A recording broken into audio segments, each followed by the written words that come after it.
Yo, yo, yo, yo, yo, yo, yo. Yo, yo. What's good with it? It's the homie MACK. Music, art, culture, knowledge. Each one teach one, peace and love. Reporting live from the Dogon. Each one teach one. Uh, Watch this video to its entirety. Like, share, comment, subscribe. Hit that notification bell so you can be abreast to everything that's going on over here at MACK TV. So subscribe to the YouTube channel 82 Kings. Follow the movement on Instagram too at MACTV_82. It's your homie Mac, man. Real quick, this is a session of Mac Minutes. I want to talk about the situation with the Haitian migrants.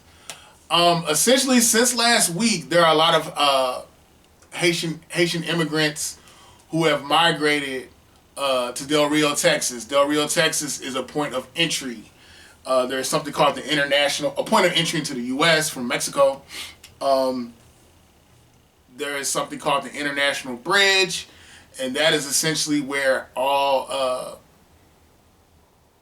it's not even just Haitian immigrants down there, but a lot of immigrants in general have amassed and come together by the International Bridge in Del Rio, Texas. I want to say as of Monday, they started to confluence.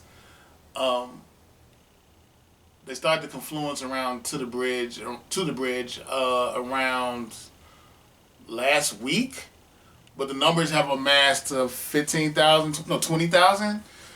I want to say with 30% of those people within that population are the ages of 5 and younger. It's a real heartbreaking situation. Again, it's not just Haitian immigrants, but right now primarily there are Haitian people that are trying to gain asylum into America. I don't like the way this situation is being handled with Border Patrol, Homeland Security. With the Border Patrol, they got some people riding on horseback, and they're essentially whipping the Haitian immigrants and treating them like they're not human. There are a lot of unsavory pictures of this scenario that can be readily found on the internet. It's just sad to see. I guess, I feel like we're dealing with humans. Bottom line, we're dealing with humans, and they need to be treated with a level of respect and humanity. Their humanity should be acknowledged.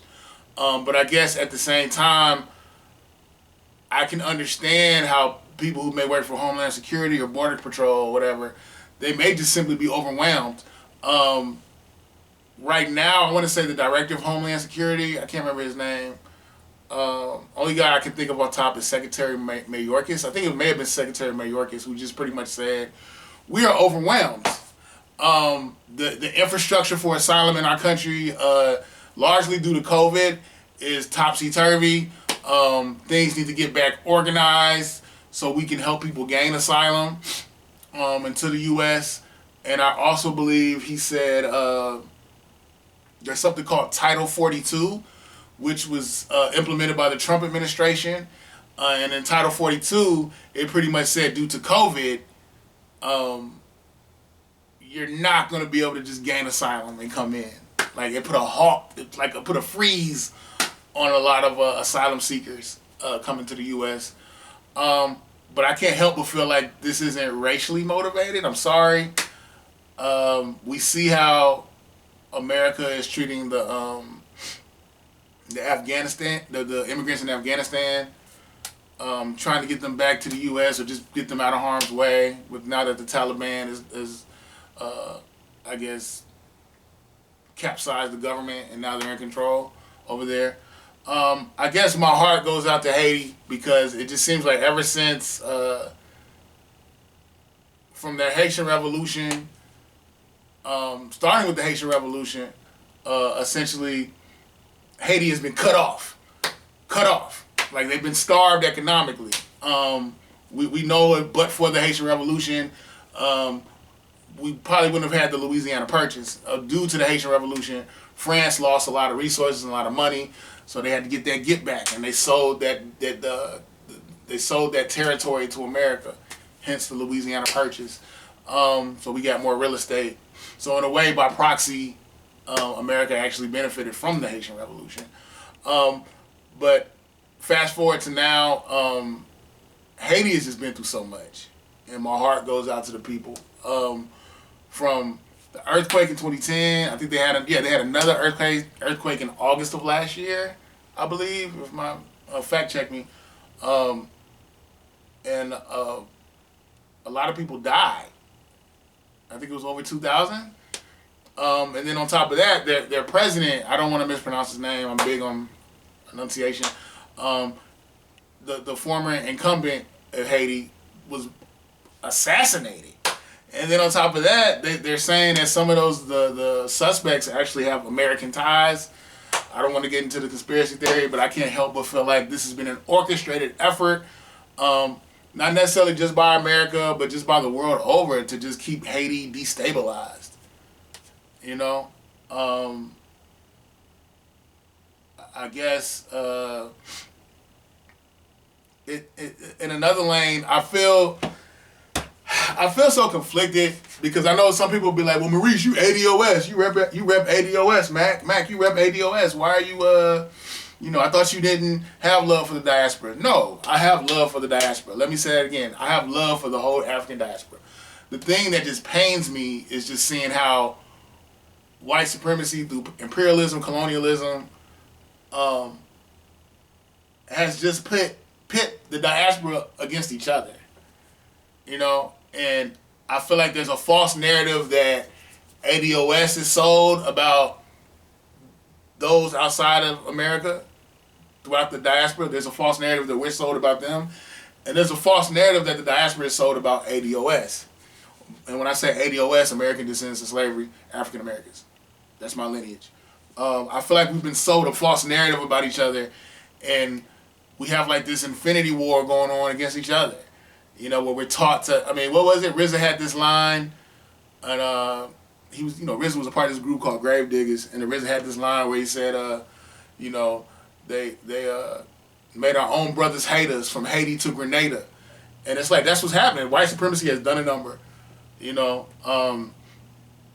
it's like we're just so fragmented off, because I know I have some ADOS people telling me, man, they don't care about us. And I guess I'm trying to tell you, they've been indoctrinated, just like we've been indoctrinated. And I know somebody else will say, well, Maurice, that Mac, the ADOS, we're not even unified amongst each other, so we can't save nobody. We have to get ourselves together. And true, I agree. There's a myriad, a litany of things that are going on amongst the ADOS community that need to be rectified. And I'm not saying that we need to be out here trying to be the world's saviors, but I think we can show empathy. I just think there's a lot of re-education that needs to happen. And by re-education, meaning, those throughout the diaspora understanding the dynamics of white supremacy and how it has caused a lot of division amongst the diaspora, and how I love the idea of Pan-Africanism, but I guess it's just so many people have been bought and compromised. It's hard to even foment a compound interest just amongst ADOS, let alone the whole diaspora. It's very disheartening. But back to the situation, a lot of the Haitian migrants, they came over, I want to say by boat, most likely, some by plane, but most likely by boat. They came over into South America. A lot of them, from the first earthquake, actually just migrated to Peru. A lot of them were in Peru.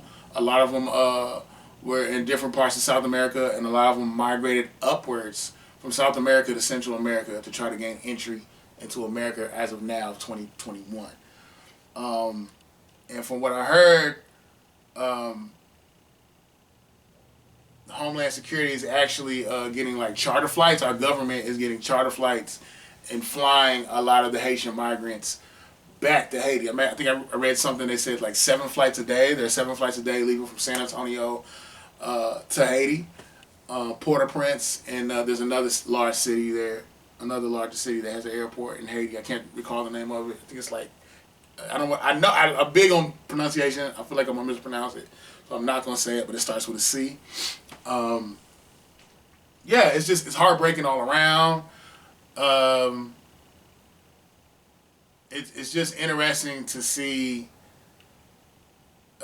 We go from children in cages, you know, to excuse me, we go from children in cages to now we're whipping children from horses and adults expecting mothers.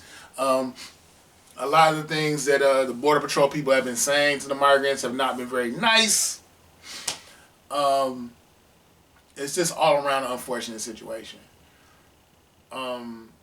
It's interesting. We're a so-called Christian nation. A lot of us, we claim to love Jesus, but I mean, Jesus was an immigrant. He was a migrant. He was, Joseph and Mary were escaping political unrest.